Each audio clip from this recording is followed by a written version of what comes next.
Sorry about that. Uh, Good afternoon. Thank you very much for joining us. As, uh, as all of you have faced the 10 months of this year, which was really unlike any others that we face in our history, I want to thank you for your resilience. If you can believe it, we only now have 6 weeks left in our semester. And things looked pretty dim back in Labor Day, but through the hard work of many, including all of the faculty, we are now at this stage. We could not have arrived at this position without you. So I'm so grateful for your dedication, hard work, and resilience. You knew that coming back this semester, there would be risks related to the pandemic for both teaching and research. But you also believe that teaching is so central to our mission at the University of Missouri. In addition, you recognize that students want to be here in Columbia to continue their education. So on behalf of the students, I want to thank all of you. So thank you. As you know, 2020 brought about many challenges beyond the COVID pandemic. As a society, we are still facing significant financial challenges as well as social justice issues. Many have contracted COVID. There are many in our communities that lost their jobs and their health insurance. And there are many who experienced racism and discrimination. And these societal issues are also directly affecting our members of the community. History also shows that there have been many people who have identified problems for all of us to see, and we need to thank them for their courage. But it's also equally important to work together to find solutions. And we can begin that process by having frequent dialogue like this, where we learn from your perspectives. And the solutions that we develop may not be groundbreaking in themselves, but they demonstrate action. And taken together over the long arc, they will demonstrate commitment and progress. To continue to advance the university, all of us need to be strategic, accountable, and collaborative, because we're facing challenges like never before. And the practices of the past have not been tested for challenges like the ones that we're facing. There are also many indications of rough seas ahead, This year, public four-year universities throughout the country has seen a 14% reduction in freshman enrollment. Here in this state, we do expect further financial challenges, especially with support from the state because of the economic downturn. Now, to achieve excellence, we need to be strategic in our focus and investments. We also need to ask if our investments,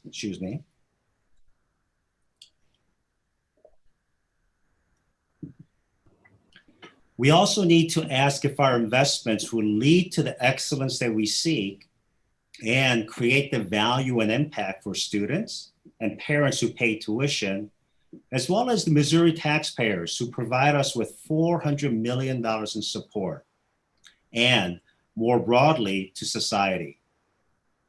In 2020, it feels that there are many points of stress and pressure in all of our lives.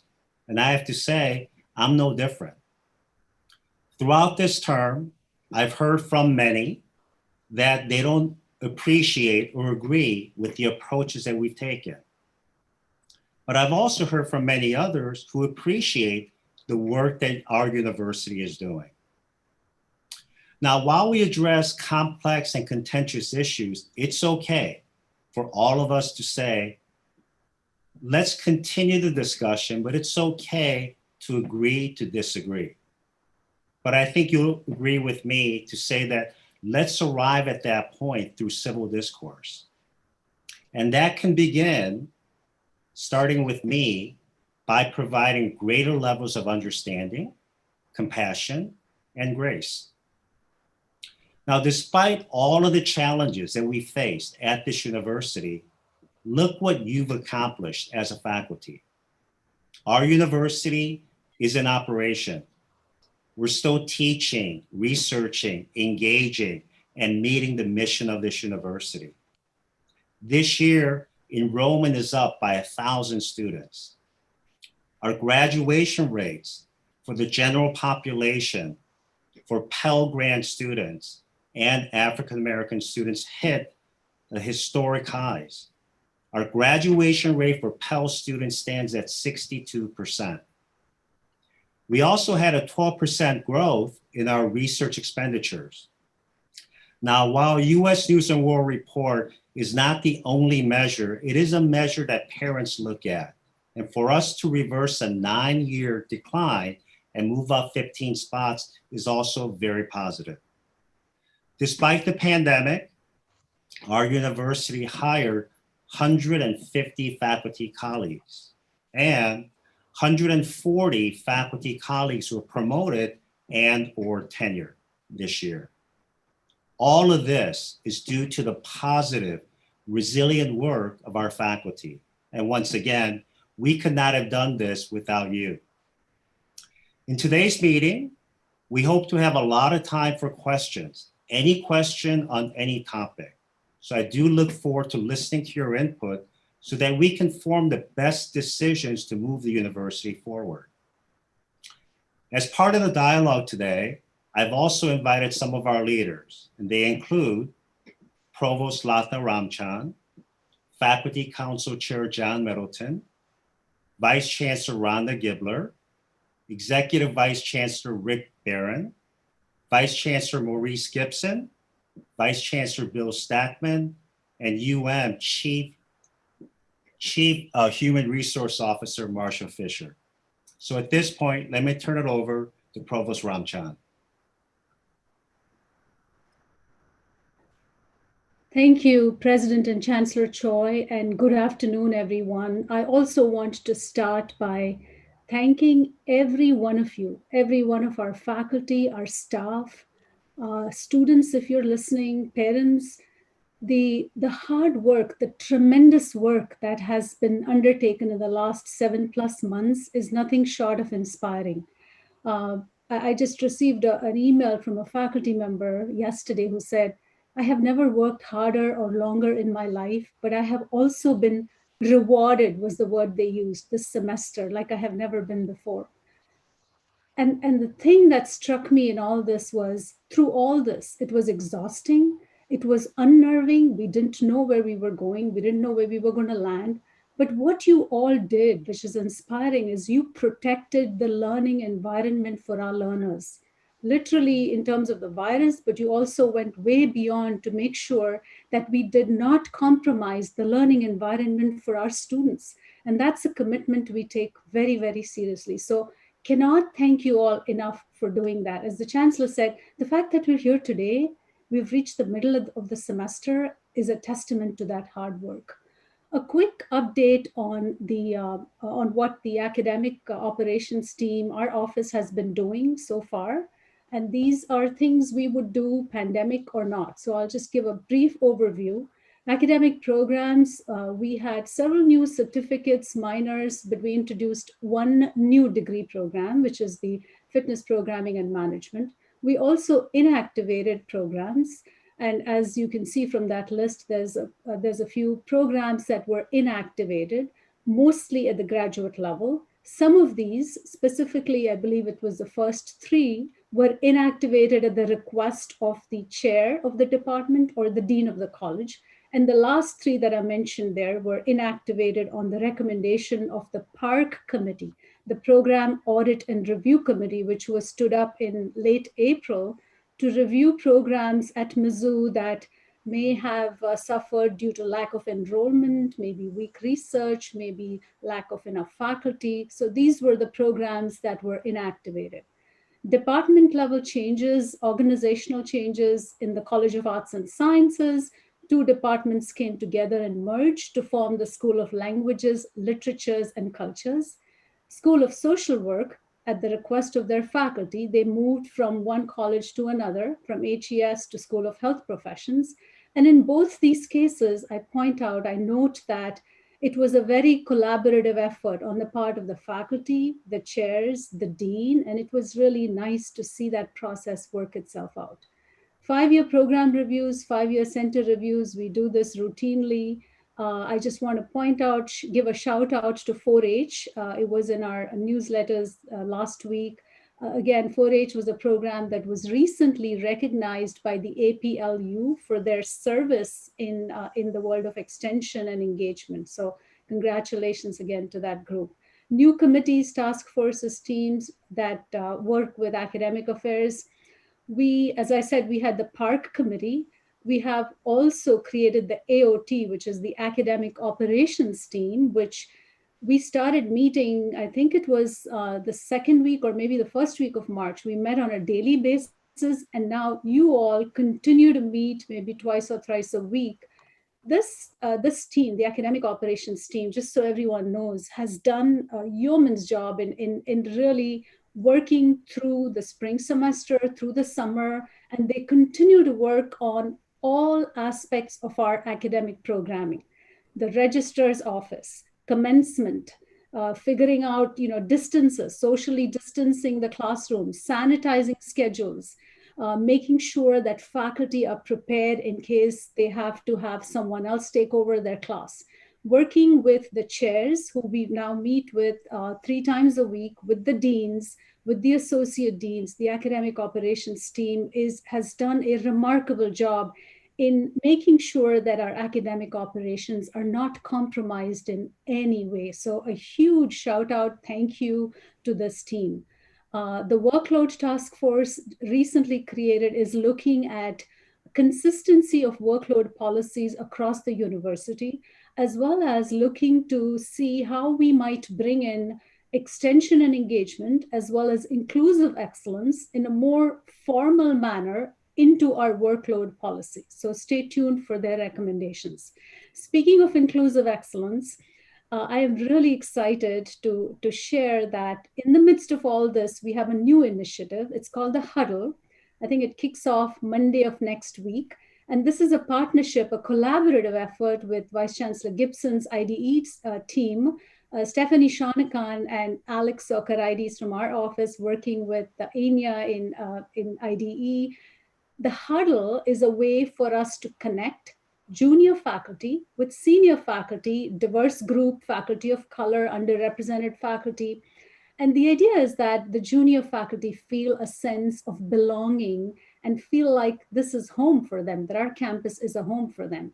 And it's been fascinating to see the list of senior faculty who have volunteered to help.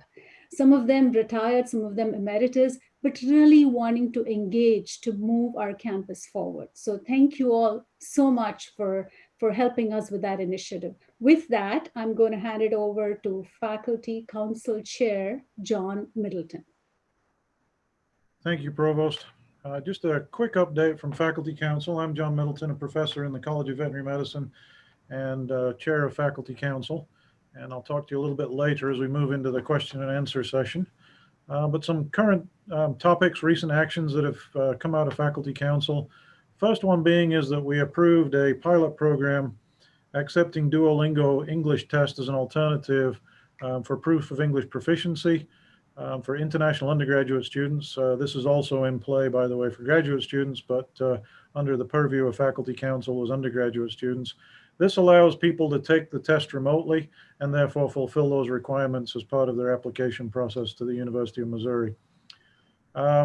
Recognizing the situation that we're currently in where we're not holding in-person graduations, each year there's an honorary degrees committee that assembles a list of people with meritorious backgrounds that are nominated for honorary degrees on our campus. And in order to award some of those honorary degrees for the 2021 academic year, Faculty Council voted to allow that to happen in absentia, which is something that has to be done under the collected rules. So that was voted on last week at our Faculty Council meeting.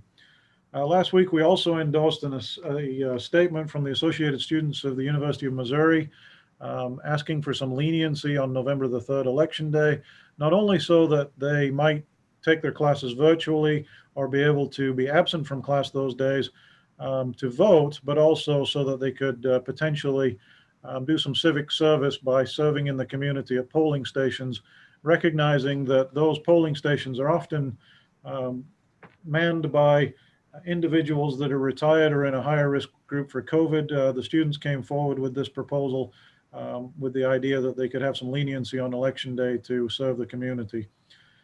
We also approved through our IDE committee a We Remember statement that reflects upon and remembers the events of November 2015 and some of the other events that surrounded that situation in 2015. And then finally, there was a resolution on a very specific topic related to promotion and tenure that was approved last week. Items that are currently under discussion. There is a group that has asked for some revisions to the COVID dashboard.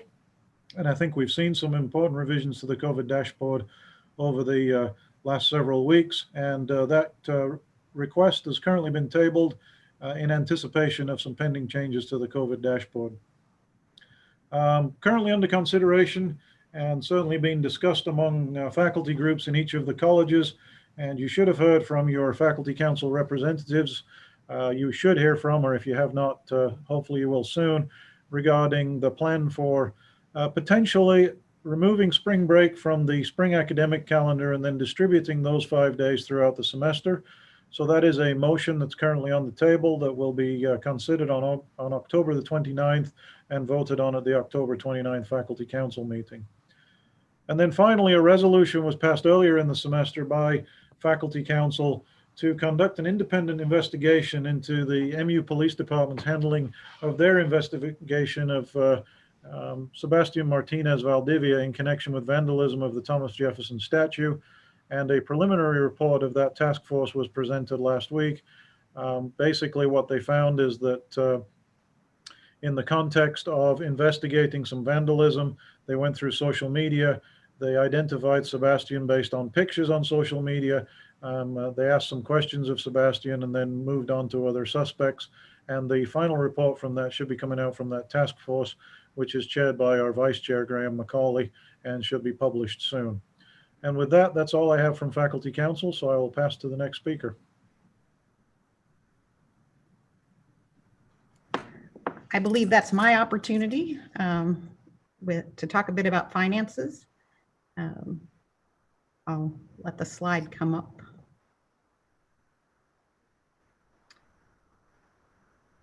Or I'll start talking about finances.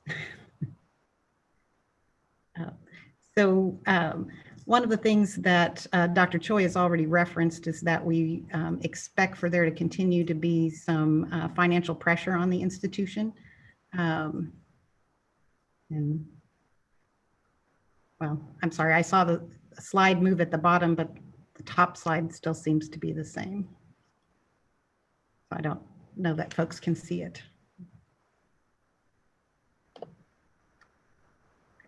So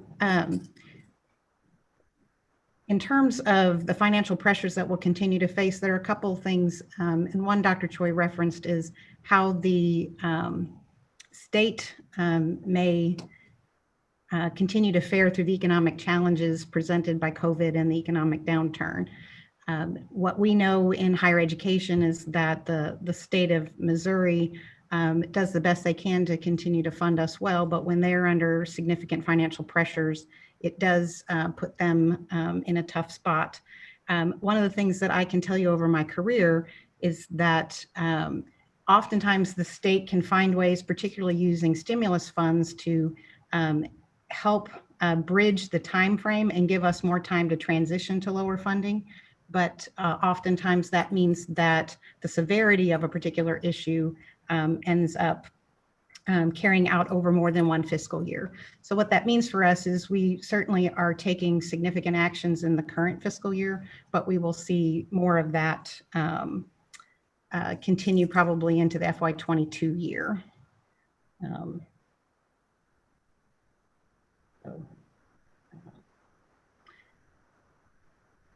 I'm sorry, are people able to see my slide? I'm still seeing the current faculty council slide.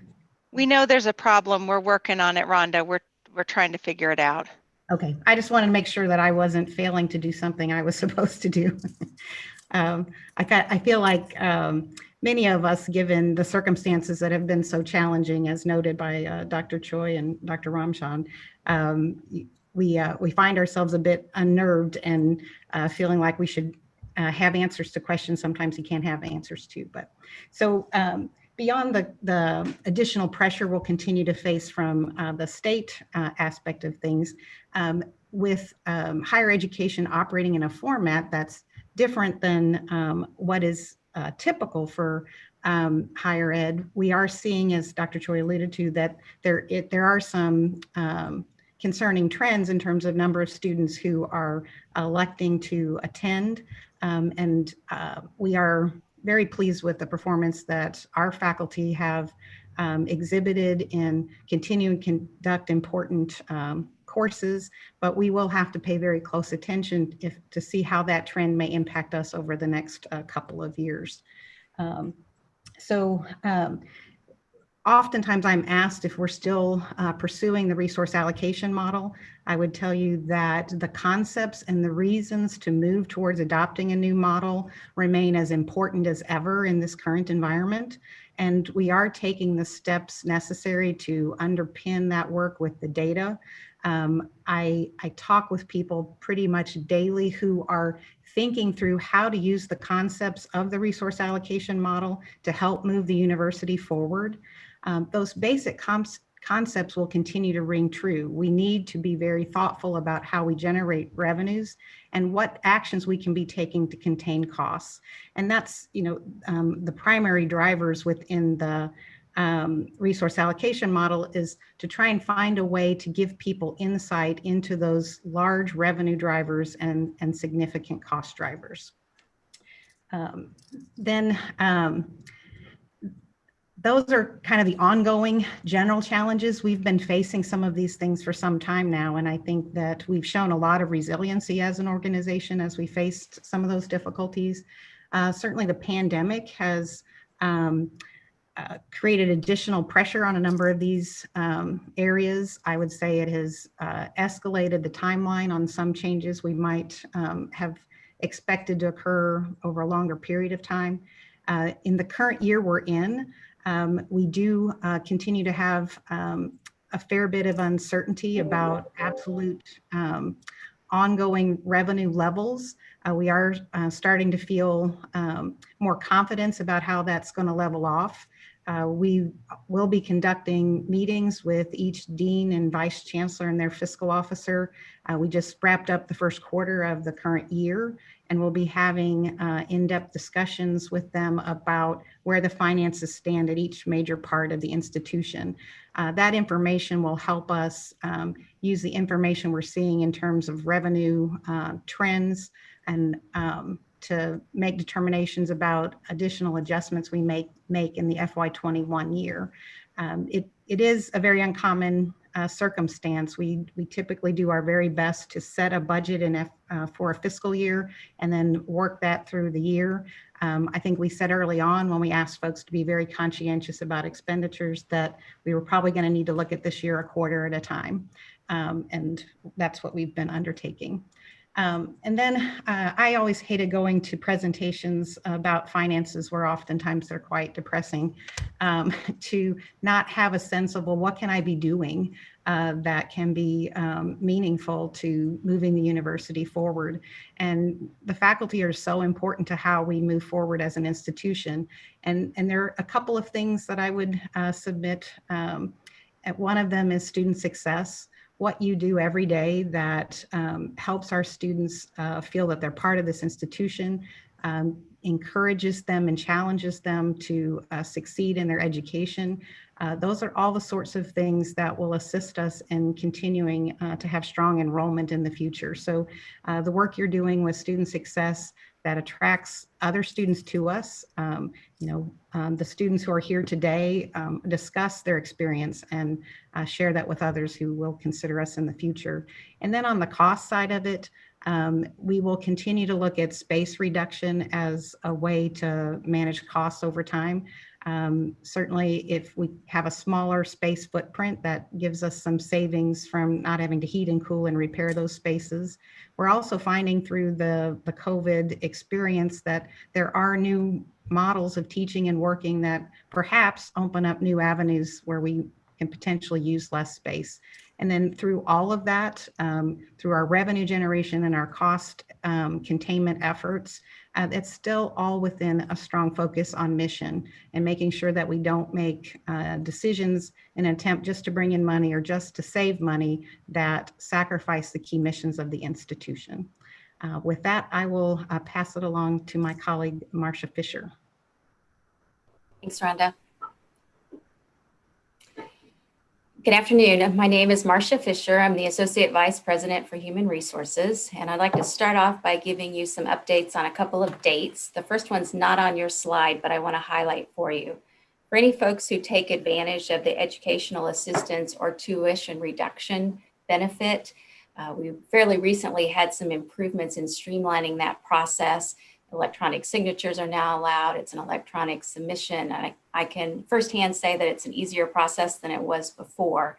With that, there's some deadlines that I want to note for you, that for the fall semester, it was October 1, spring semester, it's March 1, and summer semester, it's July 1. There's been multiple communications about that, but just thought this might be a good chance to highlight that for your awareness for anybody who takes advantage of that benefit.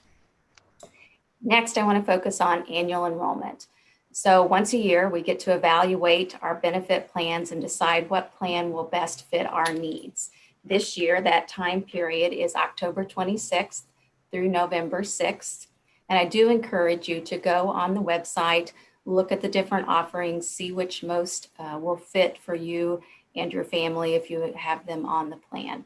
I also want to highlight that there have been some plan design changes, and that's to address rising healthcare costs. So you will notice that there's some increases in some co-pays or co-insurance. And so take a look at those in deciding which plan that works best for you. I wanted to just briefly say that in setting the premiums and the plans this year, we really had three overarching goals. We wanted to try to keep the premiums to the extent possible at the current level. And we were able to, the increases I think were about $1 to $14 per month, which we were pleased that we were able to do that. We did an evaluation. We wanted to make sure that we had a benefit offering that was within the market. Obviously, we want to attract and retain the best talent that we can and want to offer the best benefit that we can. And we wanted to have that cost share. If you don't know, the university pays 80% of the premium and employees pay 20%. So we were able to realign and get within that range. And then finally, it was a focus to try to not add anything that would contribute to an increase in the benefit rate at a time when, as Rhonda had previously pointed out, that there's cost-cutting efforts and some financial constraints. We wanted to try to hold that benefit rate to not be increased by additional cost so that it didn't put additional strain on meeting the mission. I presented last week, I think it was last Thursday, to the Faculty Council and gave a more detailed presentation, and you can find that full PowerPoint on their website. And additionally, you can also go to the annual enrollment documents and find more information. With that, I believe I turn it over to Dr. Barron.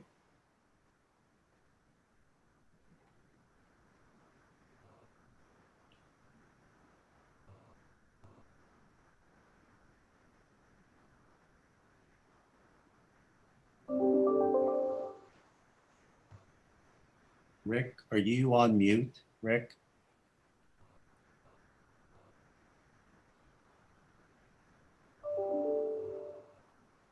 So why don't I fill in? I don't know where Rick is, but Nextgen project is being led by Dr. Rick Barron, as well as 6 faculty colleagues who are part of the faculty research leads. And one of the first things that they did in meeting together as a group was to say that Nextgen Precision Health Initiative and Nextgen Precision Health Institute can be confusing. So we decided to drop the institute in favor of the initiative, which is an initiative that involves all 4 universities, the hospital, as well as extension. And the focus then is to really develop the research concepts here at this university that leverages the basic sciences into clinical translation as that leads to better treatment for Missouri in both in rural parts of the state as well as the cities that we have in the state. Next. The faculty research leads include cancer, neurosciences. Cancer is led by Jeff Bryan. Neurosciences is led by David Schultz. Cardiovascular, led by Carrie McDonald. Population health, led by Julie Kapp, as well as I think the last one is on clinical translation, and that is being led by John Spurtis, who comes to us from UMKC. And there's also a big data component that will be led by Russ Waitman as well. So together, they're developing concepts to develop the proposals that integrate the strengths across many different departments and colleges for us to move forward. Next, please.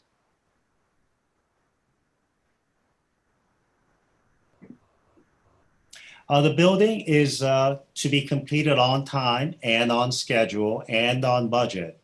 And the building will be completed by October 19th, 2021.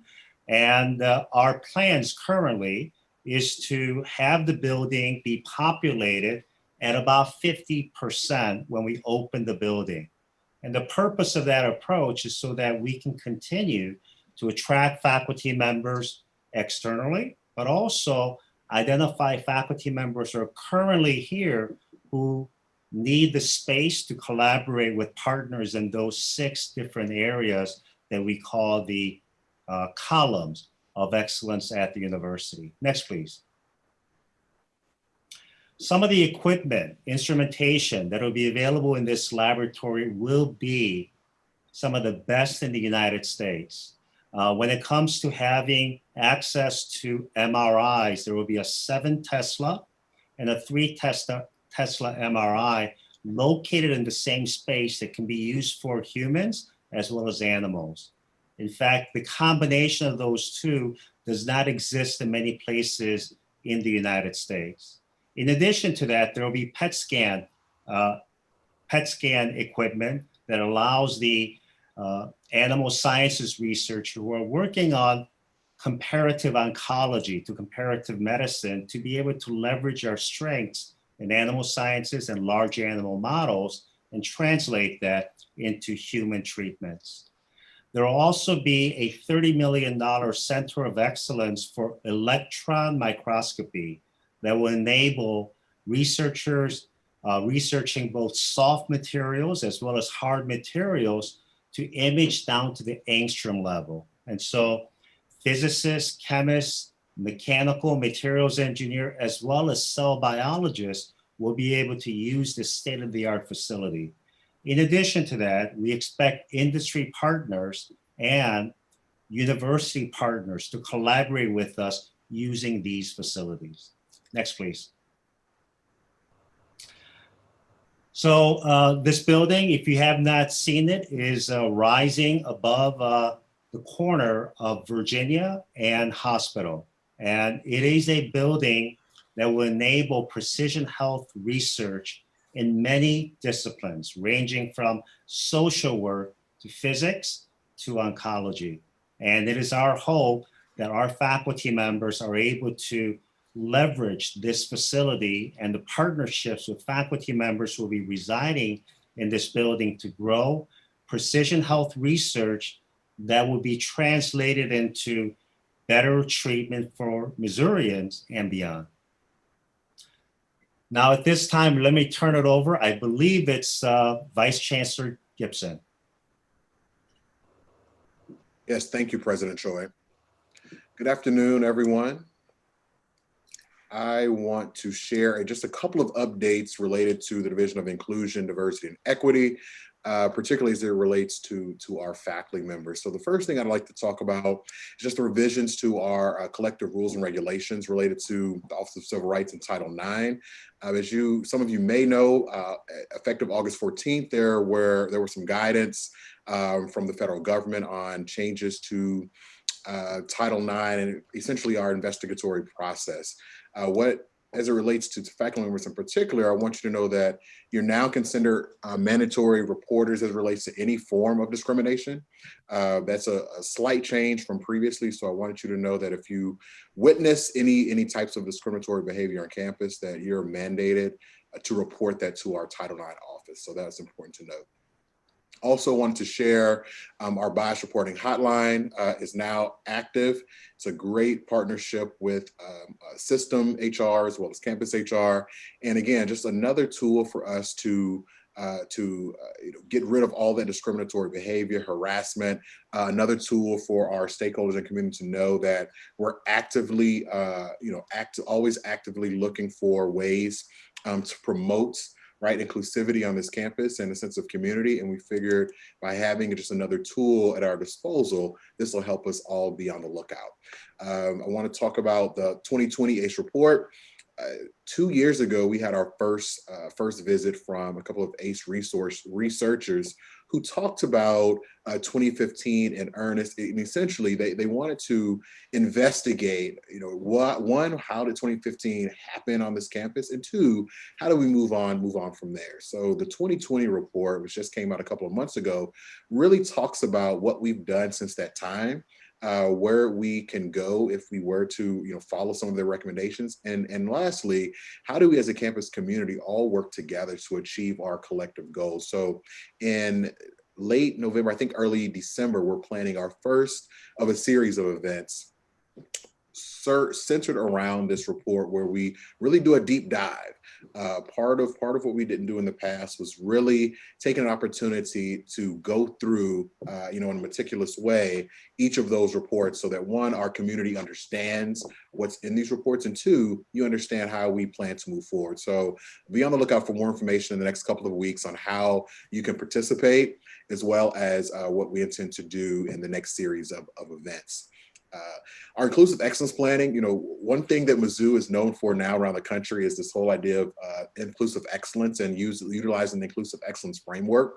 What we're hoping to do now is to add some weight to inclusive excellence on this campus. I've gone through the 156-page document that includes all of the units and departments, inclusive excellence plans. And I'll tell you, if we were to do 10% of that, well, I'll strike that 5% of that, we will be light years away from our peers. So we're going to do another round of not necessarily revamping the inclusive excellence plans, but really doing a deep dive to say, are these strategies actually working? Are we committed to these strategies? Are we doing the work that'll get us closer to having an inclusive excellence campus? Lastly, and I'll take those two together.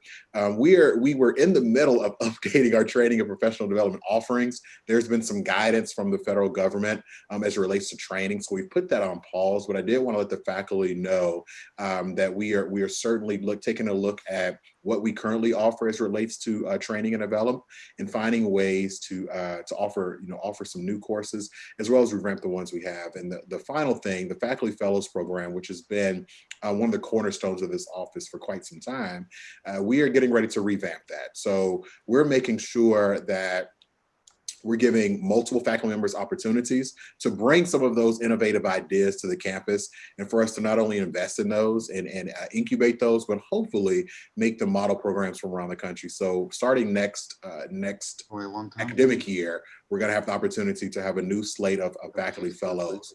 So be on the lookout for that. Thank you. And now I will turn it back over to President Choi.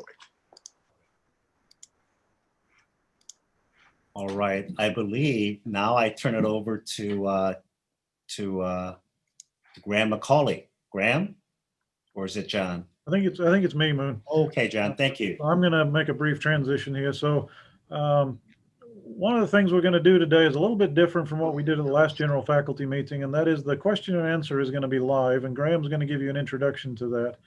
Obviously, this is a new format for such a large meeting, so bear with us if we have some hiccups. But the context is to try and get this back to more what we would do if we were in person. For those of you on YouTube, you won't be able to ask questions, but if you're participating from the Zoom, you should be able to ask questions, and Graham's going to help us through that step. So with that, I'll hand it over to Vice Chair of Faculty Council, Graham McCauley. Well, thank you, John. Good afternoon, everyone. I am Faculty Council Vice Chair, as well as the Extension NTT representative. So just a few things before we open up. Again, to ask a question, use the raise your hand function. And you can find that if you click on the participants icon at the bottom of your screen.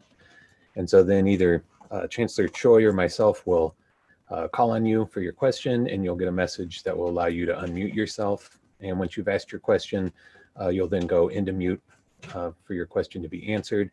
And we're doing this again to hopefully keep things moving and allow people to ask their own questions. Again, none of these have been received beforehand, and allow us to get to as many questions as possible in the time we have. So to help with that, please phrase your question as succinctly as possible.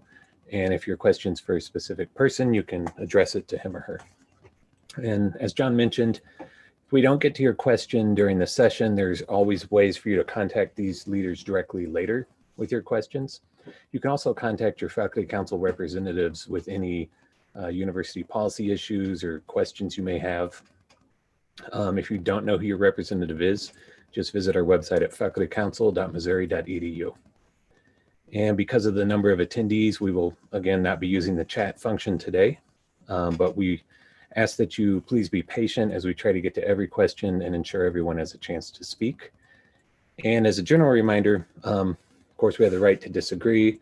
Hopefully, though, we'll be doing so professionally and with respect for everyone in this question and answer. And I'll try to help hold us to that format. And finally, we are recording this session, so those who could not attend can still hear the entire conversation. So I see one hand up now. Sandvol.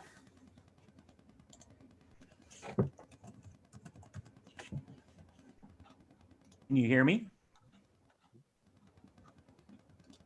Yes, we can. Okay, very good. So my question could be for, I think, Chancellor Choi, or perhaps that's a good place to start, or perhaps Rhonda Gibler, but it's about the this proposed 12.5% budget cut. The first time, at least my department heard about this 12.5% budget cut, It was basically at the beginning stages of the pandemic. And there were understandably a number of dire predictions about how the pandemic would negatively affect Mizzou's budget in terms of drops in enrollment, closure of campus facilities, and all these kinds of things. So really none of these have come to pass. And in fact, of course, our enrollments have actually increased. And so the number I'm still hearing in terms of the budget cut is 12.5%. And I'm really wondering why that number hasn't changed any. And I think perhaps, and I shouldn't go on too long, but perhaps part of the justification is it's been argued that Mizzou has a long-term budget problem. It just seems to me that I'm not sure how much sense it makes to really address the long-term budget problem during a global pandemic. And one last comment is this 12.5% cut that we're talking about is going to have some it's going to have some very severe consequences on our department's. Decisions are going to be made that are perhaps not in the best interest, long-term interest of the university, based on trying to make that 12.5% cut. So I'll leave it there. Great, thank you. Thank you for that question. I'll begin by just sharing with you that many units across the university have instituted cuts that under normal circumstances we wouldn't, whether it is not renewing a faculty member or or also laying off staff members or putting staff members on furlough. Those are not decisions that we would normally do. But given the impact of the COVID pandemic, which has affected state budget and therefore the amount of funds that we receive from the state, as well as the refunds that we provided in the spring term to our students, and the additional cost of preparing and managing through the COVID pandemic. And these issues have all hit the university, not just ours, but universities throughout the United States very hard. What's also concerning is the uncertainty of the future. How much will the economy come back in the state? And also, how many students will return? Not only return in the fall of 2021, but perhaps there may be some softness in enrollment in the spring term based on the experiences that students had in the classroom. So with that, let me turn it over to CFO Gibler. Thank you, Dr. Choi. And it's an understandable question. Part of what I can give you some insight into is the state did start our year withholding $27 million from us. So that is a change. When we looked at the 12.5%, it was to try and be prepared for potential changes in enrollment as well as potential changes in state appropriations. So the 12.5% is $49 million on the general revenue base. So of that 49 million that we started the year concerned about, 27 million has actually been withheld from us. We are very proud of how we've come through with enrollment, but I can tell you that we have seen some shifting in how much of our enrollment is from residents of Missouri versus non-residents. And of course, in this COVID situation, you can understand families might make decisions to keep their children closer to home. But there is a revenue difference between residents in Missouri and non-residents. So that mix of students will have an impact on the overall revenue that we have. And then we have, in the year that ended in June, we spent about $13 million that we wouldn't have spent otherwise associated with the COVID situation. Some of that related to paying folks who, when we closed the campus, were sent home and paid administrative leave. We also paid FICRA leave as required by the federal government. And in the current year that we're in, we are estimating that we'll have increased costs related to cleaning and other things to have the campus be a safe environment. Again, on the order of an additional $14 million in the year that we're in. So those are the sorts of things that continue to say to us that we need to take a very careful and cautious approach. We also know that when we go into FY22, there's still some uncertainty about ongoing enrollment as well as the state's ability to continue to fund us. On the good side of this, what I will tell you is that it's helpful that stimulus funding is flowing in, and we're doing everything we can to make sure we get every dollar of that funding. And we are headed into these quarterly meetings with the schools, colleges, and divisions, and we'll be assessing how financial resources are being handled at that level and see if there's reason to make any variance from the current plan. Mhm.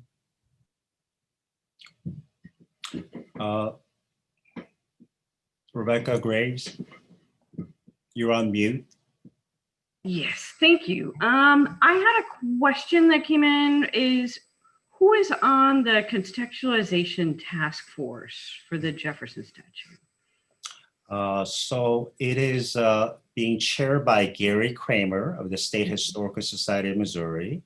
There are a few historians who are serving on that committee, including Dr. Pasley, and there's also a faculty member of law and I believe his political science, Dr. Carly Conklin. We have a few students on there, like Preston Wilson from the Black Graduate and Professional Students Association, Tori Schaefer. We also have 3 curators on there and 2 members of the Jefferson Club. So what we can do is I can ask Christine Holt, the Chief of Staff, to send that information to you. There are about 15 members who are on that contextualization task force. Great, thank you. Mhm.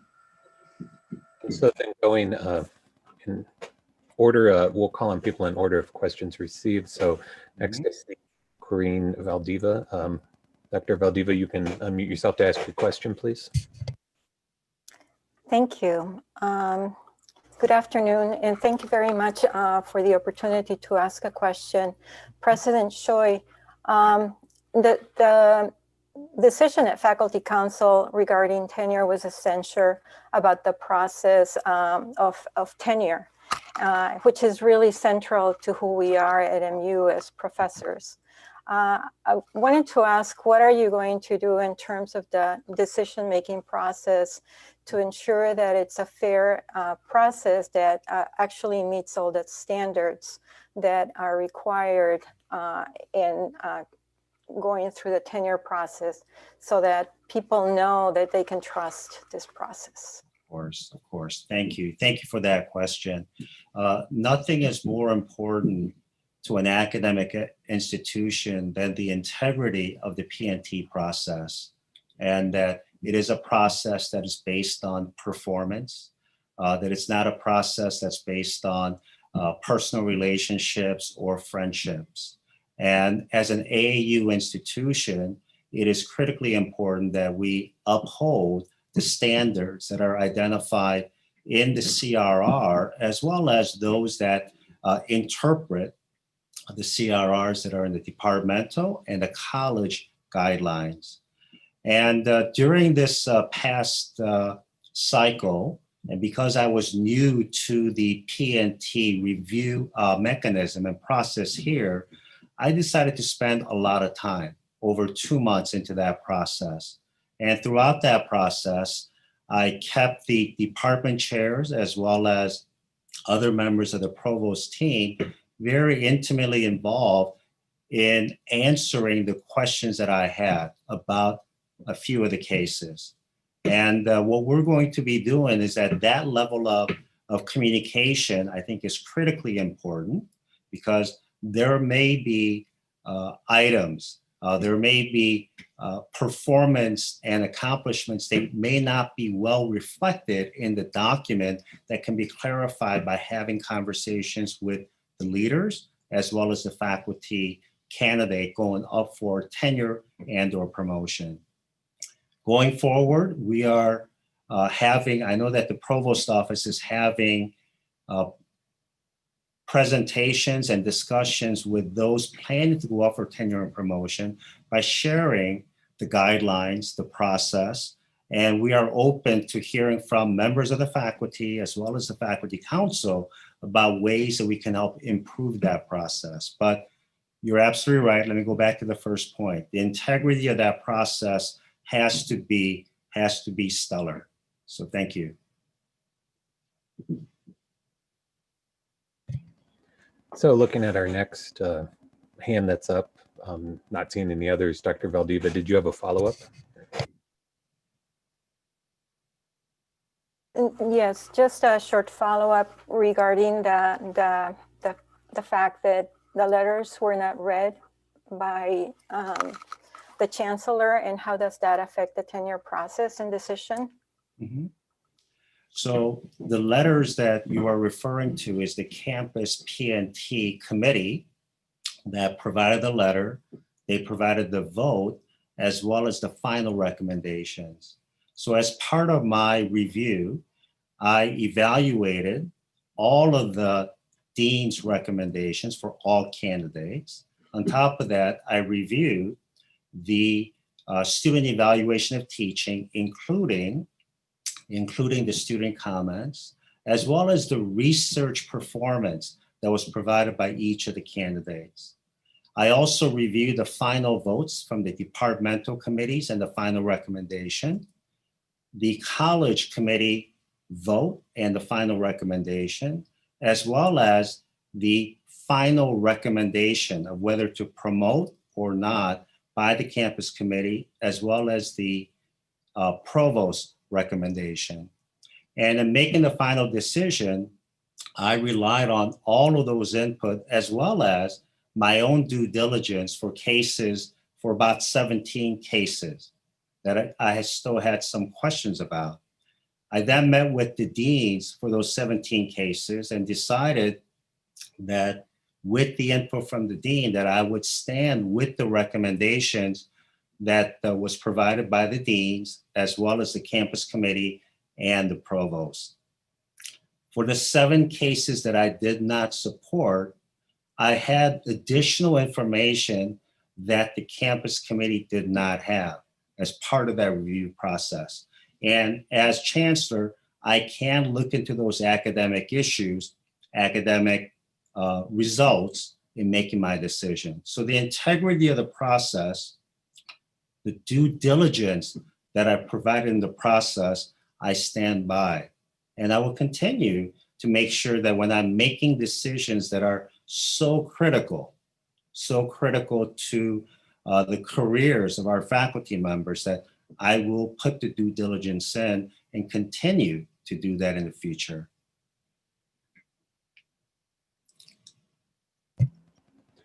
Thank you. Looks like our next question's from Cisco Sanchez. Dr. Sanchez, please unmute to ask your question. Thank you. And thank you for the explanation, President Chancellor Choi. In the response, I didn't hear, did you read the campus committee's full fleshed out recommendation? My understanding from the censure was that you had not, which is what led to the censure. And in the censure, it was also a request for an apology for breaking that CRR process and asking what you hope to do, spelling out what you will do in the future to abide by the process. Sure. So Professor Sanchez, thank you for that question. The CRR, as I read it, does not indicate that the letters have to be read, but the input and recommendation for tenure and promotion is to be considered. And I would also say that all of the materials and recommendations are just advisory for the chancellor. Of course, it's very important advisory, but I would say that for the campus review, and I commend the members of the campus review for the work that they did, their recommendations, with the exception of one case, supported the recommendation from the dean. And I read all of the dean's letters, and I also consulted with the provost that read the letters from the campus committee. And so it is not a matter of just taking one input, but input from so many different sources, as well as my own due diligence in making a decision. And so what I can commit to is to say that I will continue to put the due diligence into the review because it is that important. And it's also very important for the university at every level, from department, college, to the campus level and the chancellor level, to uphold the high standards that we have as an AAU institution. And so, so I guess one concern I have, and that I hear, I've sit on faculty council for my college, is, what is the purpose then of all these layers of review who also do their due diligence and give their recommendations to only have that ultimately reversed at the very top? Well, so let me go through the statistics involved in the case. Out of the 60 some odd cases, the campus committee supported the dean's recommendation, all except for one. And so it's not as if there were significant new information that was in the campus review, but they do have a comprehensive review, and I knew what the final recommendations were. So in one case where there was a denial by the campus committee, obviously I agreed with that based on all of the inputs that I received, and I made decisions that did not follow the recommendations that came from, in those 6 cases, came from the deans and the campus committee. But as I shared with you, and as I shared in the resolution supporting document, that I had access to other information that wasn't available to the campus committee or other committees, including research performance. Since the dossiers were submitted in August of 2019, because my reviews came in, I believe in April and May. So I had that new information, as well as the teaching evaluations from the fall term. Now, in some cases in which the recommendation was negative, let's say at one stage in the process, by looking at the new information, we decided that we are in favor of promotion. So it can go the other way as well. And that's because I had access to additional information that was not reviewed by the campus committee because they did not have access to it. Thank you. Thank you for the question. Thank you. Moving on to our next question. I see Denise Atkins. Dr. Atkins, you can unmute. Hello, I actually have 2 questions, and I think that Chancellor Choi has partially addressed my first question. I was concerned about what information he has access to that we don't have access to, and I just want to clarify, is it literally just performance based in research and teaching after the dossier has been submitted, or is there other information that you have access to that we don't? It is just research, teaching, and service. So if I can give you an example of what that would be like, let's say that there were some concerns in some of the letters that I read about teaching performance. But if the teaching performance has improved after that evaluation, then I take that into consideration. Or did the teaching evaluation become even more concerning even after the negative comments that have been made in one of the letters? Or in some cases, I may have a question about grantsmanship or journal articles or books published that may be a concern that was illustrated in one of the letters. But since the dossier was submitted in August, if there's new development, let's say that journal that was being prepared as reflected in the dossier submission is now been accepted for publication. That's a positive. And so that information is very important. And so one thing that I do recommend is that subsequent reviews. So for example, I believe the campus review occurs sometime in February. I could be wrong, but I think it does. By that time, there is teaching evaluation available for the fall term. And that represents about 4 to 5 months. No, that represents about 6 months of additional information on grantsmanship and other performance. And in order to give faculty members and the candidates the best chance to make a case, that information is very, very valuable. Mhm. You said you had a second question? I do have a second question, and this is actually for Provost Ramchand. Mhm. My college is currently running on an interim dean. The library has an interim director, university librarian in place. And I'm wondering when we might expect those searches to take place, or if that's something that is still in planning. Good question. Thank you, Professor Atkins. So the plan is to start working. So we have a dean search that has been paused, and we need to pick up on that, continue to decide what the next steps might be. And my plan is that starting after Thanksgiving, there's several colleges that are in that position. So we want to look at those carefully before we decide what the next steps are. Once we decide that with input from, if there's a search committee, or if not, if there is in one college, in the case of one college, I was told they have a faculty affairs committee that helps with this process. So if it is that committee, or if it is just, talking to chairs and associate deans, whatever the protocol is, we'll follow that to decide next steps and the timing of those steps.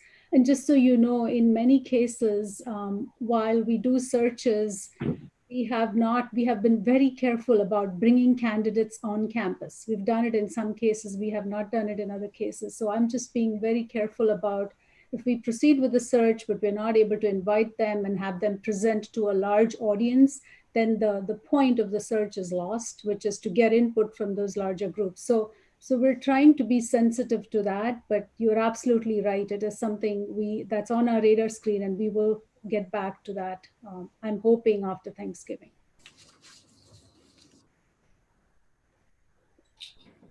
While we are waiting for others to, go ahead. Professor Valdivia.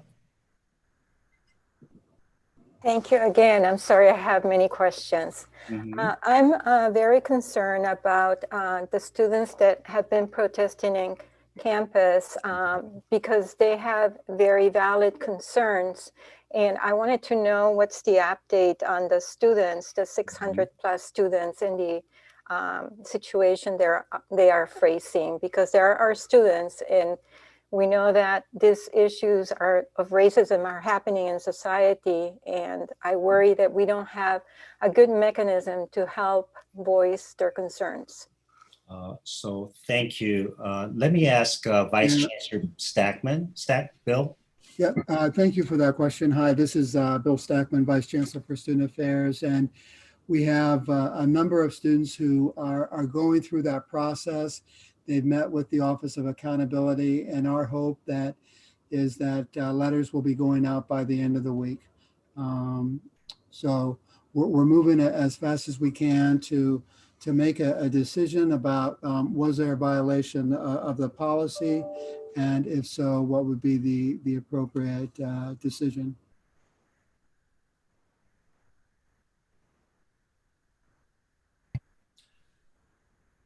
Yes, Professor Sanchez.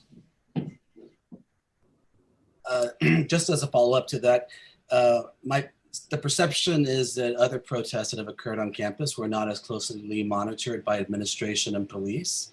And I don't know if you could speak a bit to, what were groups differentially treated depending on what they did, and why is that? Can I take that also?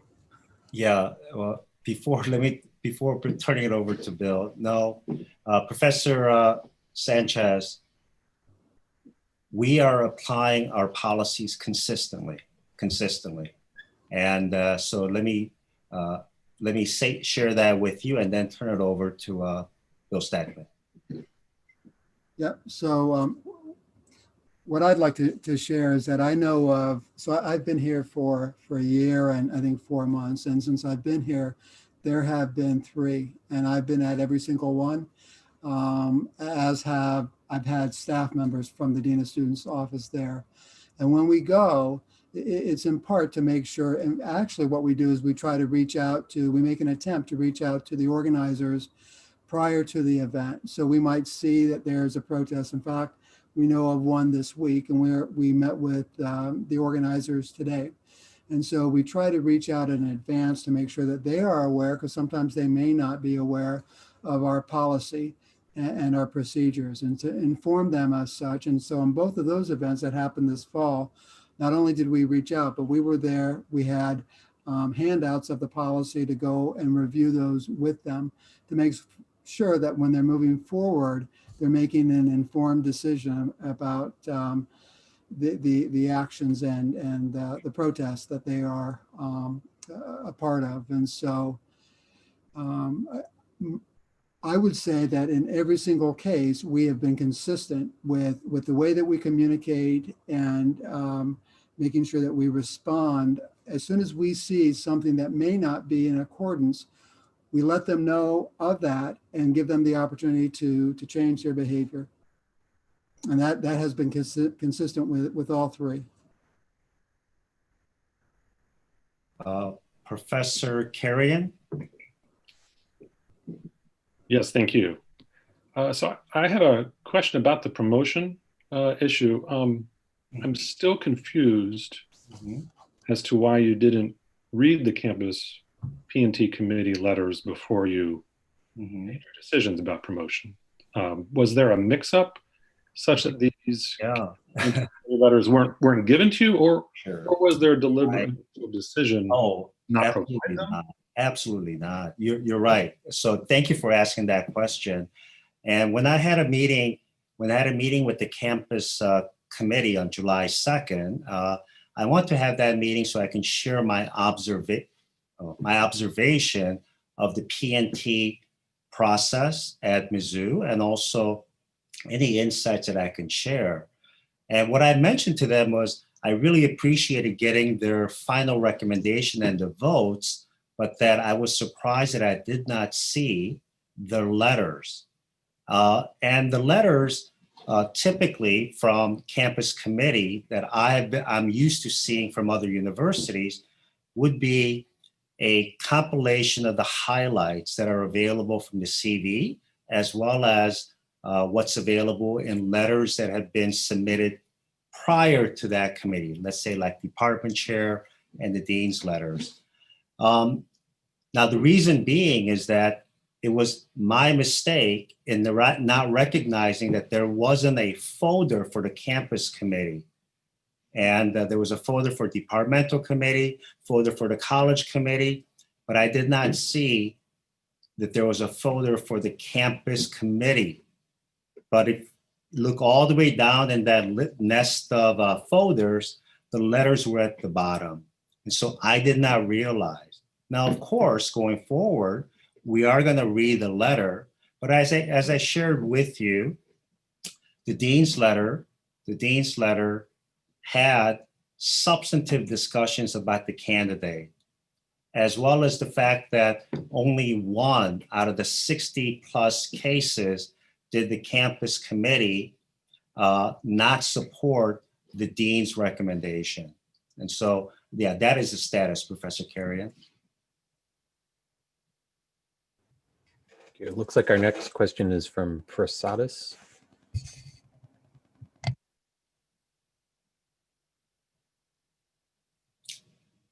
Professor Prasad? Yes.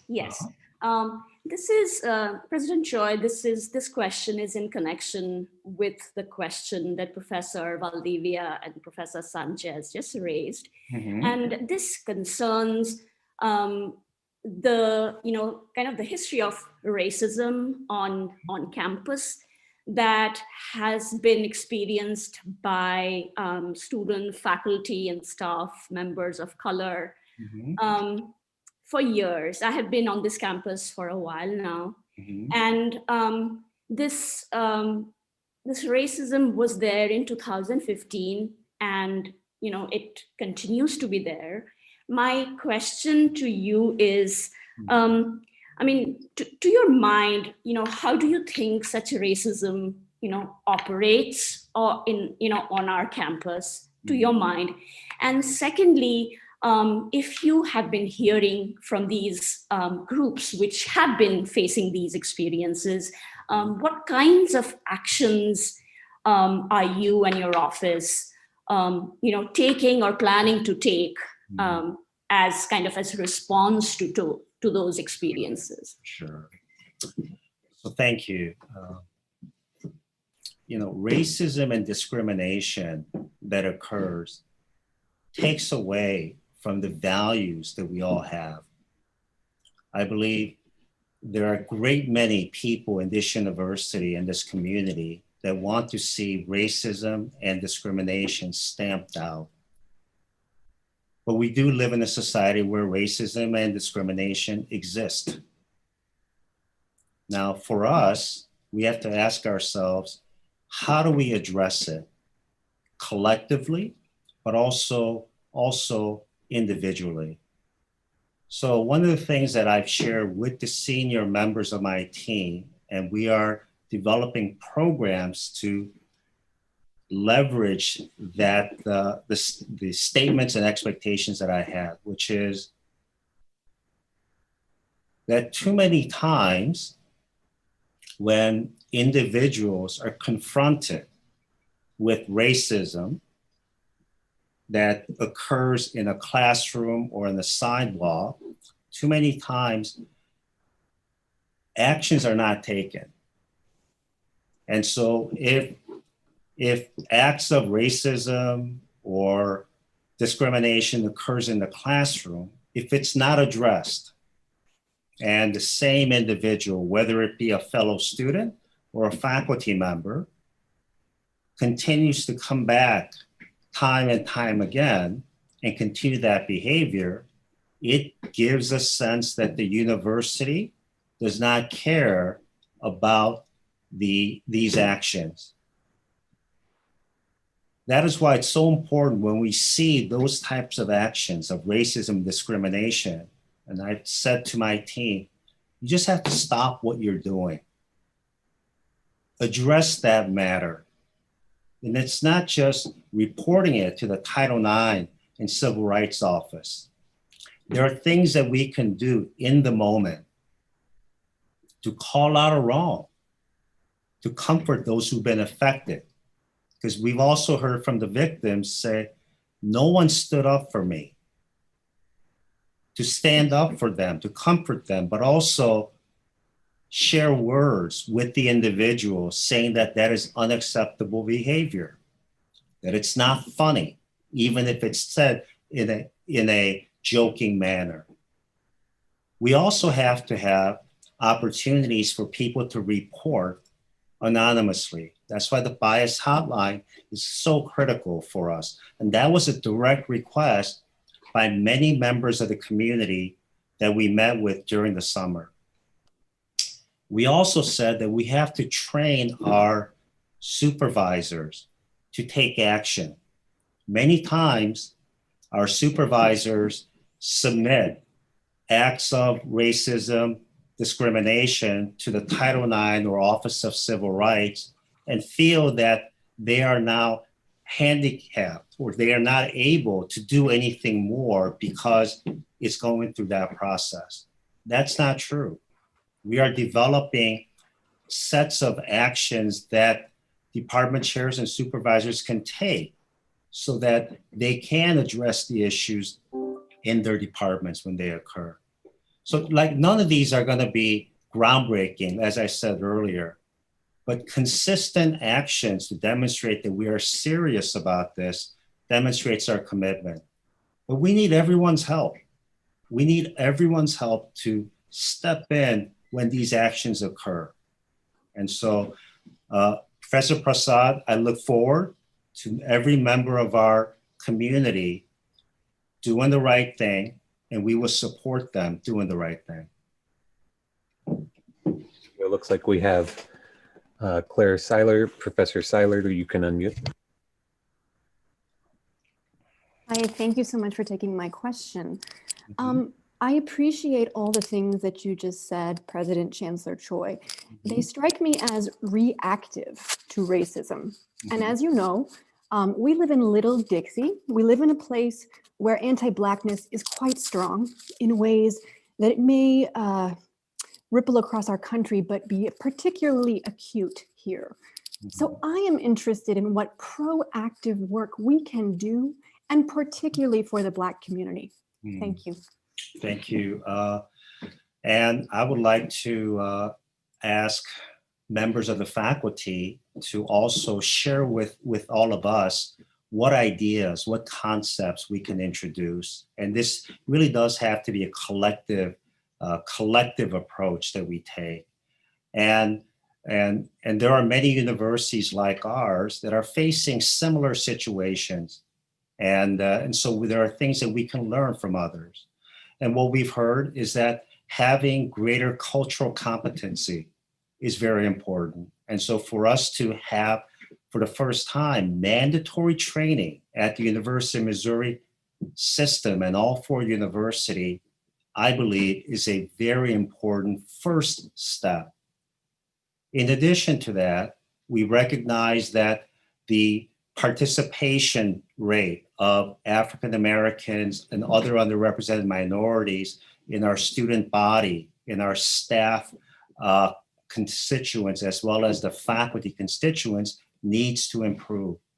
And so proactive steps require activities such as pipeline building, the programs that are working with the KC Scholars Program to bring students from the Kansas City region to the university, have them succeed and graduate, and then have those students work in the McNair program and the Lewis Stokes Alliance for Minority Participation program to have that bridge to graduate studies and the doctorate so that we can not only produce more doctorates of underrepresented minority students that we can hire from, but provide them for opportunities at other universities. So there's so many activities that we can lead, but we are open to hearing the best ideas from all members of our community, including the faculty.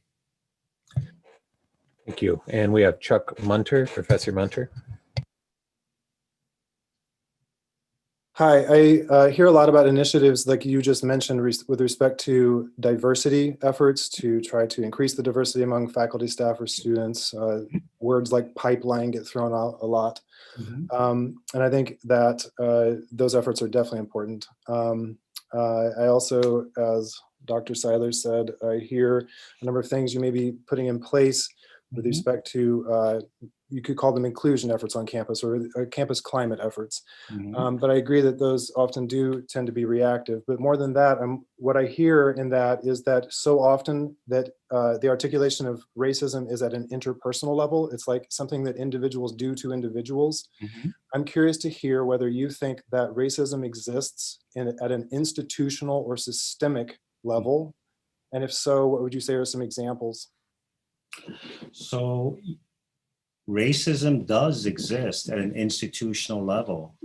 If we look at examples of redlining that occurred in Kansas City that doesn't provide the opportunities for African Americans and underrepresented minorities, that began sometime, I believe, in the 40s or earlier, that creates disparities in education, access to healthcare, and also access to economic opportunities. Those things do occur. And our responsibility, I think, as citizens is to develop a greater understanding of these issues and to find ways to solve the problems that they have created. And our job as educators is to educate our students to be aware of those issues and to find effective solutions by working together with other students, faculty, members of the community, so that they have that as part of their education as they become productive citizens after leaving the university. And so there are many, many things that we can do in a university to help reduce racism and discrimination. Looks like we might have some follow-ups on this topic, so we'll go back to Professor Seiler and then to Professor Munter. Great. I really, really appreciate your feedback because as a fifth generation Missourian, I really care about this state. And as a white person, I feel like it's part of my responsibility to amend the wrongs that many white people have done in this state to a number of different minority positions. And one of the things that I hear you talk about also is these individual acts of racism. And, you know, that is what our Black students are telling us about the Thomas Jefferson statue, that it offends them, it upsets them. And so when we contextualize it, how will we acknowledge that this is a racist symbol for them? How will we do that, Chancellor Choi? So Professor Sauer, thank you for that. And I've spoken to a number of students who've shared what you just shared, whether it's Roman Lee Park or members of Graduate Scholars of Excellence at this university and many, many others. But also, I want to say that as chancellor of this campus and as president of the University of Missouri system, that there are many stakeholders who also love this university, stakeholders that have generations, as perhaps not as many as yours, 5 generations of Missourians who lived here, who contributed to the growth of this university, who benefited from the education. And there are over 300,000 living alums, as well as 6 million taxpayers that provide significant support to this university. And so the voices from the diverse groups who care about the university is very important for me to reflect upon before making decisions, not just on the Thomas Jefferson decision, but many other decisions. Now the task force has been charged by me to come up with that contextualization with elements that are unique to Missouri, to understand Thomas Jefferson's importance to Missouri, and having historians, faculty member historians who are on that task force, as well as being led by Dr. Gary Kramer from the State Historical Society. I have a lot of confidence that despite the diverse voices that there will be, diverse perspectives, there will be a solution. There will be a plan to contextualize Thomas Jefferson that makes sense for us in the state of Missouri and at the University of Missouri. Professor Munter? I'll follow up on that. You've spoken about issues related to inclusion and diversity, I think, and the other letter in the acronym is E, which stands for equity. And often I think that equity is about history and it's about power. Mm-hmm. And so in this case, I wonder why, if Black members of our community are saying that that symbol is painful and they'd like for it to be gone off our campus, it's only been here for less than 20 years anyway, why not listen to them? You mentioned stakeholders, why not allow their voice to be the primary one in terms of equity and thinking about history in this little Dixie? Well, Professor Munter, as I shared, there are many stakeholders in this university. And I do represent, when I make my decision, represent those voices as well. So I am not saying that the voices of our students are not, those students are not important. But also, when we look at students in general at this university, there are also a great number of students that want to maintain the statue of Thomas Jefferson because that statue was commemorating Thomas Jefferson's very important contribution to democracy, very important contribution to public higher education. But they also recognize, like me and many others, that that they are pleased that we are going to contextualize Thomas Jefferson for his failings as being a slaveholder. And so that is the approach that we decided to take at the university. So and seeing we're getting close to time here, we do have 2 more hands up, so we'll go ahead and do those 2. And again, if you were somebody who wanted to ask a question and didn't, please do follow up with any of these leaders later or your faculty council rep. But I see Professor Sanchez, Prasad, and Valdiva. Mine's just maybe more of a comment. I hope the stakeholders that you're listening to hold the values that are central to people who believe in equality. The second comment is in terms of institutional racism or systemic racism at the university, the inequitable application of punishing those who break the rules that we have about how you're allowed to protest and practice your First Amendment here at the University of Missouri, so that there's an applicable punishment, so that a group that uses a bullhorn is scrutinized and punished just as bad as students who choose to enter Jesse Hall. Thank you. Thank you for that input. Professor Prasad and then Professor Valdivia.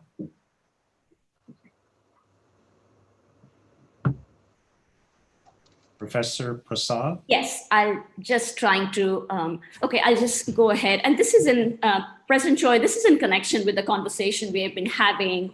You know, one of the things that I, you know, because I was on campus in 2015 and I'm here today, you know, one of the recurring things that, you know, not individual per se, but, you know, groups who feel marginalized on campus, they feel that they are not heard.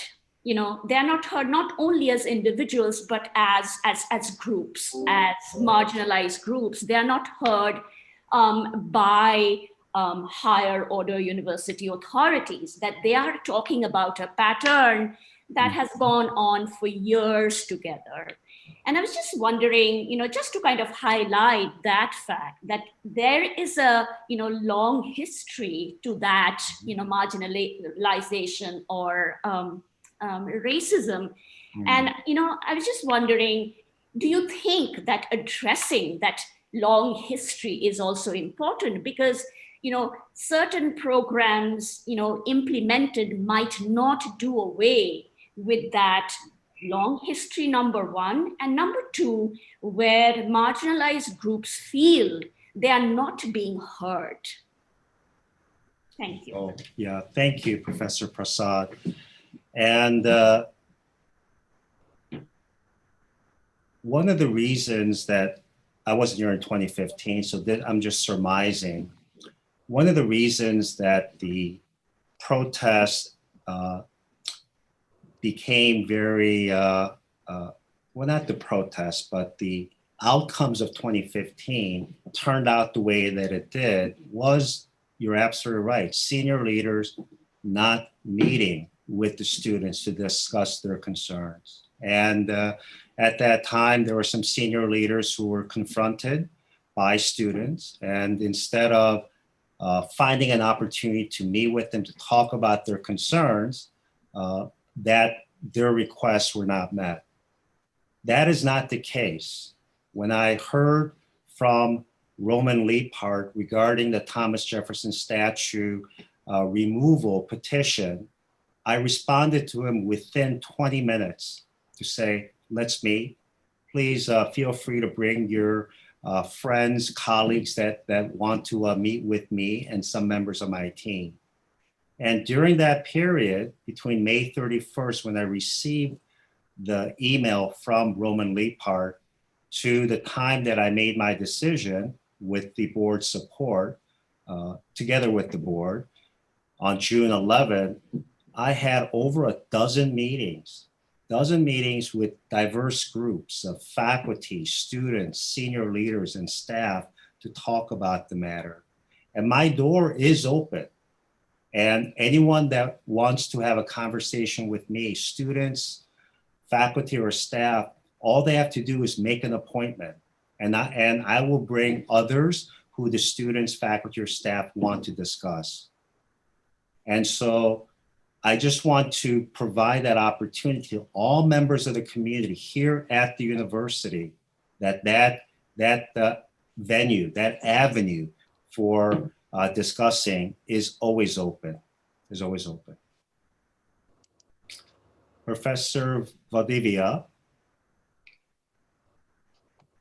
Thank you again for the opportunity. I wanted to not come back to asking a question about this issue, but just to remind ourselves that we are faculty at this institution and we're here for our students, and that respect and responsibility are two key values that we as faculty have to practice. Respect for our students and their pain, and also our responsibility to work with students to figure out ways of actually dealing with the pain that they're living with, that they shouldn't have to be living with. So that's my comment. My question actually is to Provost Ramchand. And my question has to do with the fact that there are decisions that have been made for the spring semester. We know that there are around 1,800 students that have had COVID. And we know that when students have COVID, others are impacted. So I don't know what the numbers are for how many students have had to be in quarantine or faculty have had to be in quarantine. I would really appreciate knowing those numbers so that we can actually plan effectively on how to also address the needs of students in quarantine when they're in class. So Dr. Provost Ramchand, could you speak a little bit to that, please? Thank you. Thank you so much for your questions and your comment from through this discussion. I so appreciate hearing about this. I just want to add to what the Chancellor said about this topic of, whether it's racism, diversity, inclusive excellence. I think we all have a role to play, and it's the interactions, our behaviors towards each other that really forms the basis for a change in culture that we want to create on this campus. And I can guarantee you that we're all aligned on that goal. We do not treat, as far as I know, we do not treat people differently on this campus unless there is a reason, unless there is a valid reason. Sometimes that reason is not obvious, but that's not to say that people are treated differently. So I just want you to know that we take that very, very seriously. To your question about the spring semester, again, I appreciate your question. Let me step back a little and just explain how we did this, how we rolled out the fall. If you recall, in the spring, as we were trying to figure out what the fall semester might look like, our team met, several discussions on that. Then we reached out to faculty council for considering a change in perhaps the calendar, Thanksgiving, all these things. We got their recommendations, their vote, and then decided that the adverse impact it would have on students that were in labs, in clinics, and given that we have the ability to actually help students deal with the virus, if we take the right precautions. The health and safety aspect of this is first and foremost. But if we can address that by changing our behaviors, and we can maintain the quality of the learning environment, we absolutely want to do that. And that's been our focus through the semester. And so if you look at the numbers, and we are making some changes to the dashboard, thanks to input from faculty council, from you all, the reality is, and I look at this, Professor Valdivia, I look at it every day. In fact, I look at it worried that I'm going to jinx myself. And if I look at the numbers, we've come down dramatically. When I talk to provosts from other institutions and I hear what they're doing and what we're doing, I just pray every day that we keep it at this level. And that has happened. Why? Because every one of you has taken that behavior pledge seriously. You have distanced, you have worn face coverings, you have reached out when you didn't see that happening. So at this point, the reality is that we don't have information that suggests we need to really change things dramatically. We are watching it though, every day we have the chancellor begins the day with a 7:30 meeting about exactly this. And so we're watching that very closely, but given that we have not had a need to make any changes, and knowing how much work faculty have put into planning for the fall semester. I have faculty reaching out to me. There's one faculty member who's done a study of, what it makes, the difference it makes to be in a face-to-face class, and is staunchly in support of We need to bring back the face-to-face experience. There are faculty who are passionate about that. And we want to respect that in the best way we can. So we're trying to balance all this and knowing that we have a hospital, we have hospitals here, we have healthcare experts. So we're looking at it in terms of the totality of the evidence. But your input is extremely valuable, but I just want to reassure you that if things change and there is indication that we may not be able to deal with it, we absolutely will change that and we'll make a change to the spring semester. That has not happened as yet. I also would encourage you all in faculty council to think seriously about the spring semester because it's a different calendar. Spring break comes more towards the middle of the semester than Thanksgiving comes to the end of the semester. So what might be the implications of having a spring break, having travel, bringing students back? All those are things that we need input from faculty council on, but I am convinced, knowing what we've done this semester, that working together, we can absolutely deal with that. I know that was a long-winded answer, but I had just had to share that. So, Professor Valdivia, you have another question? I just wanted to follow up just to know how many are in quarantine and how do we address the needs of the students that are in quarantine? Because when somebody's in a place where somebody else has COVID, they have to quarantine even though they followed all the rules. So how are we taking care of them? I don't know how many there are, but if we're thinking 1,800 students sick, probably there are many that were also in quarantine just because of being close to them. So that's one thing. And in general, yeah, systemic racism exists and it's expressed in many ways.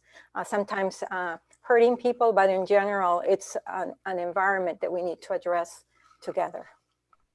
Again, I apologize. I didn't respond to that question. I don't have the numbers off the top of my head, but I want to let you know that our CARES team, our team of staff, our healthcare team is making those calls on a daily, on a weekly, weekends, making calls, reaching out to students to make sure that when they go into quarantine or when they go into isolation, they have food, that they have a place to stay. We had to initially look at that in a different way because we were not prepared, but we dealt with that in a very, very effective fashion. Our staff, they have done an amazing job reaching out to students based on maybe a call we get, but even looking at things on social media. There's a student saying something that they need help. Let's reach out to that student. So I am very comfortable that students are being taken care of when they go into quarantine, when they isolate. And so I don't feel like that is an issue right now. I don't have the quarantine numbers off the top of my head, but the healthcare team is looking at that very, very carefully. I want to assure you of that. But I also want to thank you for that concern. You raise an excellent point. We've been very careful about making sure that we reach out to these students who may need our help or who may not. We're still reaching out to them to make sure they're okay. Great, thank you. Graham, is this, should we then go to the closing remarks? Graham, are you there? Yeah, I was just gonna yeah, go ahead. Thank everybody again for attending and asking questions and for your patience. You know, again, the team behind this has really tried to put together a format that's as close to the in-person as possible. But, you know, we're still trying new things. So we appreciate hearing your feedback. You can always email me or faculty council if you have any suggestions on format, but thank you. And Dr. Choi. Well, thank you. We really enjoy this conversation. There are things that we learned based on the input that you provided, the perspectives that you provided, and that'll only make us a stronger university. And I want to highlight what Professor Valdivia said about respect and responsibility and how it is so important for us to take care of our students, not only physically, but emotionally, and also prepare them for a life outside of the university. And our faculty members and staff take that responsibility very seriously. I'd like to add a couple of more in terms of the way that we should approach interaction. And I stated this in my opening remarks. For all of us to have a greater understanding, greater compassion, as well as more grace in interacting with each individual and groups will be a very important step for all of us, especially during this trying period with serious challenges that we're facing, to move through and become a stronger university. And those 3 steps are going to start with me. So I look forward to future conversations and for us to achieve our mission on behalf of the students, citizens of Missouri, and to the community and society. So thank you, and we hope to see you again soon. Until then, stay strong, stay healthy, and stay resilient. Thank you.